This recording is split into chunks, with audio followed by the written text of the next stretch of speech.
We wholeheartedly thank all our students and parents supporting our 20 years of journey. ఏమిటి ఇటుపు కాగితం అంటే just divorce అంతే. ఆ కథ తెలంగాణలో జరుగుతోంది. తెలంగాణలో పర్టికులర్గా ఒక ప్రాంతంలో జరుగుతోంది. ఇది తెలంగాణ కల్చరు. ఆ క్యారెక్టర్ అక్కడ పుట్టింది. అక్కడ ఆ పల్లెటూరులో ఉన్నటువంటి ఒక వేడుకని వాళ్ళు చూపించారు తెర మీద. ఎన్టీ రామారావు గారు 300 సినిమాల్లో నటించాడు. కానీ ఆయన ఏ సినిమాలో కూడా ఆయన చేసినటువంటి క్యారెక్టర్ తెలంగాణలో పుట్టదు. భరద్వాజ్ గారు, సోషల్ మీడియాలో రోజుకు ఒక రచ్చ జరుగుతుంది. లేటెస్ట్గా జరుగుతున్న రచ్చ మీరు అబ్జర్వ్ చేశారా? ఇడుపు కాగితం ఇడుపు కాగితం అనే టైటిల్ నిజానికి అది ఆ కథ ఎక్కడ నడుస్తుంది, ఏ నేటివిటీలో నడుస్తుంది అనే దాన్ని బట్టి ఆ టైటిల్ డిసైడ్ చేస్తుంది. కాబట్టి అది ఏమిటో తెలుసుకునే ప్రయత్నం చేయాలి. కానీ అంటే యూనివర్సల్ టైటిల్ అనే పేరుతో ఒక ప్రాంతాన్నో ఒక మాండలికాన్నో ఇబ్బంది పెట్టడం అనేది సరైన పద్ధతి కాదు. ఇప్పుడు ఉదాహరణకి ఏమిటి ఇటుపు కాగితం అంటే జస్ట్ డివోర్స్ అంతే. ఓకే. విడాకులు అనే పదం ఉంది. అవును, విడాకులు అనే పదమే ఇక్కడ అలా అంటారు. ఓహో, ఇడుపు కాగితం అని. ఓకే.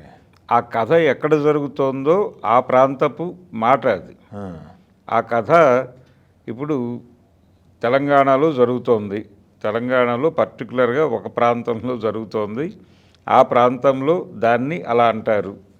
అందుకని వాళ్ళు ఆ పదం టైటిల్గా పెట్టుకున్నారు. పెట్టుకున్నప్పుడు గతంలో కూడా మాండలిక, ఇప్పుడు దాశరథి రంగాచార్య గారి నవలలు ఆంధ్ర ప్రాంతంలో కూడా చదివేవాళ్ళు. చదివేటప్పుడు ఆయన పెట్టిన టైటిల్స్ మోదుగు పూలు ఇలాంటి టైటిల్స్ పెట్టేవాడు ఆయన. ఎందుకు పెట్టాల్సి వచ్చింది అనేది నవల చదివితే అర్థమయ్యేది. అందుకని చిల్లర దేవుళ్ళు ఇలాంటి నవలలన్నీ రాసేవాడు ఆయన. రాసినప్పుడు అందులో వచ్చేటువంటి పదాలు ఏమిటి అనేది కూడా ఎవరికాడు కనుక్కునేవాడు. మాండలికాలు ఆడేవాళ్ళు. రాచకొండ విశ్వనాథ శాస్త్రి గారు ఆయన ఉత్తరాంధ్ర విశాఖ మాండలికంలో రాసేవాడు. రాయలసీమ మాండలికంలో రాసే రచయితలు ఉండేవారు. అది చదివేటప్పుడు ఆ పదాలకు అర్థాలు ఏమిటి అనేది వెతుక్కుని తెలుసుకునేవాళ్ళు. ఇప్పుడు అనేక మంది, ఇప్పుడు తిరుపతి ప్రాంతపు భాష, చిత్తూరు జిల్లా భాషతో నామిని సుబ్రహ్మణ్యం నాయుడు రాసినటువంటి సినబ్బ కథలు అవన్నీ జనాలు ఎలా చదివారు అవన్నీ తెలుసుకుని చదివేవాళ్ళు. అదేలేండి, అలాగే తెలుసుకోవాలి. అదేలేండి. ఆ రోజు ఓపెనింగ్ రోజు చూస్తే ఆర్టిస్టులు మొత్తం కూడా ఆ స్లాంగ్ బాగా మాట్లాడగలిగిన ఆర్టిస్టులే ఉన్నారు. అవును, అందరూ ఆ ప్రాంతం దాని మీద పట్టున్నటువంటి వాళ్ళు వాళ్ళతోనే సినిమా నడుపుతున్నప్పుడు ఇప్పుడు తెలంగాణ సంస్కృతి ఆంధ్ర సినిమాలోకి ఎంటర్ అయినటువంటి సందర్భం ఇది జీవిత చక్రం అని ఎన్టీ రామారావు గారి సినిమా. ఓకే. పర్వతనేని గంగాధరరావు గారు ప్రొడ్యూసరు. ఆ సినిమాలో తెలంగాణ ప్రాంతానికి చెందినటువంటి ఒక హీరోయిన్ ఉంటుంది. అందులో వాణిశ్రీ, శారద ఇద్దరు హీరోయిన్లు. ఓకే. శారద గారు తెలంగాణ ప్రాంతానికి చెందినటువంటి అమ్మాయి. తను బతుకమ్మ పాట పాడుతుంది వాళ్ళ ఊళ్ళో. అది మొదటిసారిగా తెలుగు సినిమాలో బతుకమ్మ పాట వినిపించిన సందర్భం. ఓకే. అప్పుడు ఆంధ్ర ప్రాంతం వాళ్ళు ఇదేం పాట అని అనుకున్నారు. వాళ్ళకి తెలియదు కాబట్టి. ఇది తెలంగాణ కల్చరు. ఆ క్యారెక్టర్ అక్కడ పుట్టింది. అక్కడ ఆ పల్లెటూరులో ఉన్నటువంటి ఒక వేడుకని వాళ్ళు చూపించారు తెర మీద అని అనుకున్నారు. డైరెక్టర్ ఆంధ్రవాడే, సిఎస్ రావు గారే. ఓకే. కాకపోతే ఆ సందర్భము ఆ పాత్ర ఉన్న ఏరియా. ఇప్పుడు నిజానికి తెలుగు కమర్షియల్ సినిమా మీద తెలంగాణ ప్రాంతం నుంచి ఒక విమర్శ ఉంది. ఆ విమర్శ గనక వాళ్ళు సీరియస్గా మాట్లాడితే వీళ్ళు ఏం సమాధానం చెప్తారు? ఎన్టీ రామారావు గారు 300 సినిమాల్లో నటించాడు. ఆయన 300 సినిమాల్లో 300 క్యారెక్టర్లు వేశాడు. ఇంకా ఎక్కువ క్యారెక్టర్లే వేశాడు. ఒక్కో సినిమాలో 4 పాత్రలు 5 పాత్రలు వేసిన సందర్భాలు ఉన్నాయి. అదే. కానీ ఆయన ఏ సినిమాలో కూడా ఆయన చేసినటువంటి క్యారెక్టర్ తెలంగాణలో పుట్టదు. అది కరీంనగర్ జిల్లాలోనో వరంగల్ జిల్లాలోనో పుట్టదు. అది కృష్ణా జిల్లాలోనో గుంటూరు జిల్లాలోనో పుడుతుంది, లేదు గోదావరి జిల్లాల్లో పుడుతుంది. తెలుగులో పెద్ద హీరోలు చేసిన అన్ని సినిమాల్లోనూ అదే పరిస్థితి. ఏది రామారావు గారి దగ్గర నుంచి మొదలు పెడితే ఇప్పుడు అల్లు అర్జున్ వరకు దాదాపుగా అదే పరిస్థితి. తెలంగాణ ఉద్యమం జరుగుతున్నటువంటి టైము, తెలంగాణ ఆంధ్ర విడిపోయిన సందర్భాల్లో ఒక 2-3 సినిమాల్లో మాత్రం తెలుగు కమర్షియల్ హీరో ఊరు తెలంగాణలో లొకేట్ అయ్యింది. రేసు గుర్రం అనే సినిమా వరంగల్లో జరిగినట్టుగా చెప్తారు కథ. కానీ వాళ్ళు ఎవరు ఆ సినిమాలో ఏ క్యారెక్టర్ కూడా వరంగల్ యాస మాట్లాడదు, కానీ కథ వరంగల్లో జరుగుతోందని చెప్తారు. లౌక్యం అనే సినిమా కూడా అదే, అది వరంగల్ హైదరాబాదుల్లో జరుగుతుంది కథ.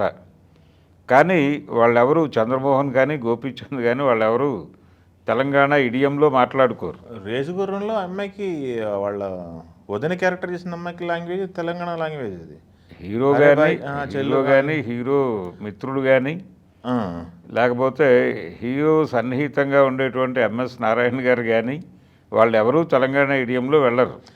వరంగల్లో అమ్మాయిది వరంగల్ చెప్పింది, మొత్తం రేసుగుర్రం మొత్తం సినిమా అంతా వరంగల్ కాదు కదా. సినిమా వరంగల్లో నడుస్తుందిగా, నేటివ్ అక్కడ పెట్టారు, కథ అక్కడ పెట్టారు. పెట్టినప్పటికీ కొన్ని క్యారెక్టర్లు అలా మాట్లాడతాయి, కొన్ని క్యారెక్టర్లు ఇలా మాట్లాడతాయి. వాటి ధోరణిలో వాటిని నడుపుకుంటూ వెళ్ళిపోయారు తప్ప ఒక విమర్శ అయితే ఉంది, తెలంగాణలో ఎందుకు లొకేట్ కాడు తెలుగు కమర్షియల్ హీరో అనే అభిప్రాయం అయితే ఉంది. అదేలేండి, ఒకప్పుడు ఉండేది, ఇప్పుడు అయితే చేస్తున్నారు కదా. అదే ఇప్పుడు కూడా అంటే ఆ 2-3 సినిమాల్లో కనిపించింది కానీ మళ్ళీ ఆగిపోయింది, మళ్ళీ సెటిల్ అయిపోయింది. అలాగే అసలు ఇప్పుడు పాన్ ఇండియా హీరో అయిపోయి ఊరులతో తెలంగాణ మొత్తం. ఇప్పుడు తెలంగాణకు సంబంధించి వాళ్ళ వైపు నుంచి ఇంకొక ఇదేంటంటే ఉద్యమం జరుగుతున్న రోజుల్లో తెలంగాణ సినిమా ఎమర్జ్ కావాల్సిన అవసరం ఉంది. ఇండస్ట్రీలో తెలంగాణ సినిమాకి తెలంగాణ జీవితానికి దక్కిన షేర్ తక్కువ అనేది ఆర్గ్యుమెంట్లు చాలా బలంగా పెట్టారు. కానీ తెలంగాణ వచ్చి 12 ఏళ్ళు దాటుతున్నా ఇప్పటి వరకు ఆ రోజున సీరియస్గా మాట్లాడినటువంటి డైరెక్టర్లు కానీ ప్రొడ్యూసర్లు కానీ ఎందుకు తెలంగాణ జీవితం ప్రతిబింబించేటువంటి సినిమాలు తీయలేకపోయారు. దానికి కూడా సమాధానం చెప్పుకోవాల్సిన అవసరం ఉంది. ఇక్కడి నుంచి బుల్డోజ్ చేస్తున్నారు అనే అభిప్రాయం మాట్లాడేటప్పుడు వీళ్ళు సినిమాని తీయటానికి ఉన్నటువంటి ఇబ్బందులు ఏమిటో కూడా చెప్పాలి, ఎందుకు తీయలేదు అనేది కూడా చెప్పాలి. అందుకని ఇది పర్టికులర్గా ఈ ఇడుపు కాగితం అనేది కొంత ఈ రచ్చని రేపి ఇదేం టైటిలు అని కొంతమంది మాట్లాడారు. కాకపోతే ఈ మధ్యకాలంలో కొన్ని మలయాళ సినిమాలకి అవే టైటిల్స్ ఉంచేస్తున్నారు.